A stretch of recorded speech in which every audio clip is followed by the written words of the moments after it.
नमस्कार, म हुँ रुबिना। तपाईहरू हेरिरहनु भएको छ न्यूज 24 बाहुरुवा। अब प्रस्तुत गर्दैछौं आजको विशेष समाचार बुलेटिन। गरिमा चौधरी घटनामा पक्राउ परेका अभियुक्तको बयान र अनुसन्धानको स्थिति। गरिमा चौधरी काण्ड पक्राउ परेका अभियुक्तको बयान सार्वजनिक। योजनाबद्ध तरिकाले अपहरण र हत्या गरिएको अभियुक्तको स्वीकारोक्ति। मुख्य योजनाकार प्रतीक खड्का सहित संलग्नताको खोजी तीव्र। पीडित परिवारलाई न्याय र दोषीलाई कडा कारबाहीको माग गर्दै स्थानीय आक्रोशित। देशलाई नै स्तब्ध बनाएको गरिमा चौधरी हत्या तथा अपहरण प्रकरणमा प्रहरीले अनुसन्धानलाई तीव्र पारेको छ। यसै क्रममा पक्राउ परेका एक अभियुक्तले प्रहरी नियन्त्रणमा दिएको प्रारम्भिक बयानको भिडियो सार्वजनिक भएको छ। उक्त बयानमा घटना कसरी घटाइयो र कसको संलग्नता थियो भन्ने बारे गम्भीर खुलासा भएको छ। सार्वजनिक भएको बयान अनुसार पक्राउ परेका अभियुक्तले घटनामा आफ्नो र साथी प्रतीक खड्काको प्रत्यक्ष संलग्नता रहेको स्वीकार गरेका छन्। प्रहरीको सोधपुछका क्रममा अभियुक्तले बालिकालाई अपहरण गरी हत्या गर्ने सम्मको आपराधिक योजना बनाइएको खुलासा गरेका हुन्। मासुम गरिमा चौधरीको हत्याले समाजमा शान्ति सुरक्षामाथि गम्भीर प्रश्न खडा गरेको छ। प्रहरीको अनुसन्धानले दोषीलाई अदालतको कठघरामा उभ्याउनेछ भन्ने आशा गरिएको छ। यस घटनासँग जोडिएका प्रत्येक नयाँ अपडेटहरू हामी तपाईमाझ ल्याइरहनेछौं। आदरणीय दर्शकबिन तथा नेपाली दाजुभाइ दिदीबहिनीहरू, तपाईँ यति बेला हेर्दै हुनुहुन्छ बहुअरुवा क्षेत्र र आसपासका हरेक सत्य, तथ्य र निष्पक्ष समाचारको एउटै संवाहक न्यूज 24 बहुअरुवा। हामी तपाईको गाउँठाउँका समस्या, विकास निर्माणका गतिविधि, सांस्कृतिक पहिचान र जनआवाजलाई निडरताका साथ उठाइरहेका छौं। हामी चाहन्छौं हाम्रो आवाज हरेक नागरिक र सरकारवाला निकायसम्म पुगोस्। तर यो यात्रा तपाईहरूको साथ र समर्थन बिना सम्भव छैन। हाम्रो समाजको आवाजलाई अझ बुलन्द बनाउन र पलपलको ताजा अपडेट तुरुन्तै पाउनका लागि कृपया हामीलाई आजै सबै माध्यममा जोडिनुहोस्। हाम्रो च्यानललाई सब्स्क्राइब गरी बेल आइकन थिच्नुहोस्। फेसबुकमा हाम्रो आफ्ताब शेख पेजलाई फलो र लाइक गर्नुहोस्। तपाईको एउटा सब्स्क्राइब, लाइक र शेयरले हामीलाई निष्पक्ष पत्रकारिता गरिरहन ठूलो ऊर्जा र हौसला दिनेछ। हाम्रो आवाज तपाईको साथ। धन्यवाद। जय नेपाल। मसँग मेरो एउटा साथी थियो हैन, प्रत्येक खड्का भन्ने। त्यसले मलाई भनेथ्यो के हिँड्नु त कुनै सानो बच्चा छ भने त्यसलाई किडन्याप गरेर सेक्स गरेर नि मारिदिने भनेछ। अनि त्यो त उता भाग्यो घर भागेपछि म त्यही बसेँ नि त। यो गर्ने बेलामा तिम्रो दुईजना थियो, को प्रदीप खड्का, तिमीसँगै काम गर्छ कि होइन? ऊ पढ्छ। कहाँ बस्ने कता हो? ऊ पनि सिमरामै हो। सिमरामै बस्ने हो। घरभन्दा कति टाढा बस्छ हो तिम्रो? मेरो घरभन्दा 10 मिनटको बाटो। 10 मिनटको बाटो छ। त्यो दिनको बिहानदेखि घटना बताउ त बाबु, साँचो साँचो के भयो? जसले हामी दुईजना त्यसलाई लिएर आयो होइन यता। तिमीले भन्यो नि त्यो दिन बिहान म वीरगञ्ज आएँ के भयो? पत्लाबाट वीरगञ्ज गएर वीरगञ्जबाट स्टाफ पुऱ्याएर अनि घर आयो नि। अनि त्यसलाई पनि लिएर आयो। म सिमराबाट उठाएँ त्यसलाई, आफ्नो साथीलाई। अनि यहाँ ल्याएर बस्यो। अनि हामी दुईजना मन गऱ्यो सेक्स गर्न होइन। अनि के अरे हामी आयो यता। अनि त्यो बच्चाहरू खेलिरहेको रहेछ। हामी खेल्न गएको होइन, बच्चाहरू खेलिरहेको रहेछ। अनि त्यहाँबाट चक्लेटको लालच दिएर। कतिजना बच्चाहरू खेलिरहेको थियो? 3 जना थियो। 2 जना केटा थियो, एउटा केटी थियो। अनि केटी चाहिँ यही के अरे गढीमा रहेछ। पहिलेबाट चिन्थ्यो त्यो नानुलाई? चिन्दैन थियो। जबदेखि त्यो गाडी चलाउन थाल्यो नि, अनि कहिले काहीँ गाडीमा के अरे खेल्न आउँदो रहेछ।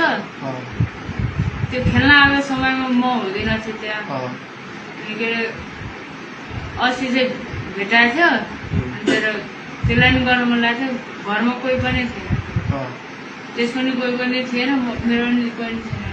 लिएर आयो, जति मन गर्यो। चक्लेट किन्यो अनि त्यो त्यहाँबाट भन के भयो? चक्लेट किनेपछि अनि त्यसलाई लिएर गयो।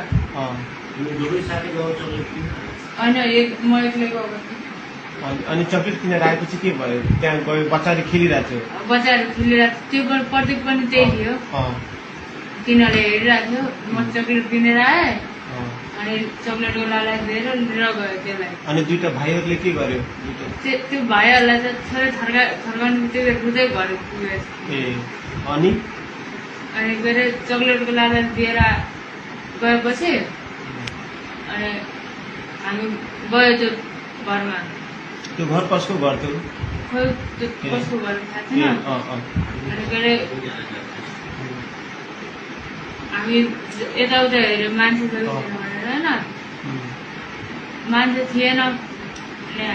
म म पहिला सुरुमा छिरेँ होइन अनि पछि केटी छिर्यो बहिनी छिर्यो अनि पछि लास्टमा प्रत्येक छिर्यो होइन अनि म जबसम्म मन भएन नि तबसम्म गऱ्यो त्यसले गऱ्यो म यत्तिकै हेरेर बसिरहेको मेरो त एकचोटि उयो गर्नु उतै निक्लिहाल्यो अनि के अरे त्यसले जति मनसम्म गऱ्यो कति रस्सीहरू बाँधेको थियो नि त्यो बेला त्यतिखेर नि यहाँ मात्रै बाँधेको छ मैले पक्रेर बसिरहेको छ त्यसले उयो गरेर बसिरहेको छ होइन अनि के अरे जब त्यस पनि भयो नि अनि त्यसले भने यसले त यो उठ्यो बिहोसबाट उठ्यो भने नि यसले हामीलाई भनिदिन्छ यसलाई गएर मार्दै भनेर अनि त्यो गयो गाडी लिएर गयो यसलाई नि गाडी चलाउन आउँछ स्कुल पढ्नु भए पनि गाडी लिएर गयो त्यो आफ्नो घर म के अरे उयो सुसार गरेर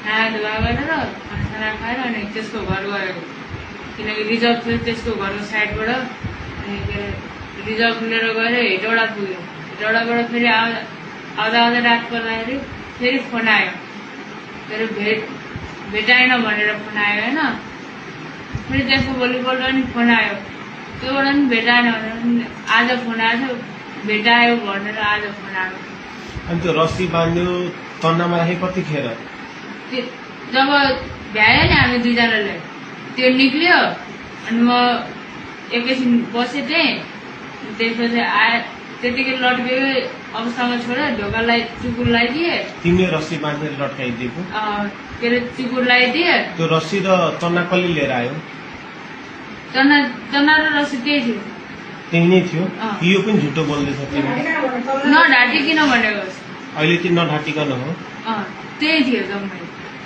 अनि म आएँ होइन नुहाएर खानासाना खाएँ अस्तिको कुरा हो त खानासाना बस्यो माया गरेको थियो त्यो दिनमा त फर्स्ट दिन थियो गाडी लिएर एक्लैले कुदाएको फर्स्ट दिन थियो अनि ल्याएर आयो खानासाना खायो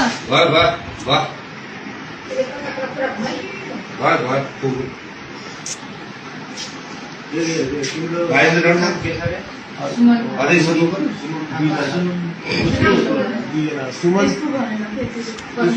प्रदीप खड्का र तिमी सुमन लामा सुमन थापा तिम्रो नाम चाहिँ के हो सुमन अनि तिमीसँग त्यो गएर के पनि सेक्स गर्ने एकजना तिम्रो साथीको हो प्रदीप खड्का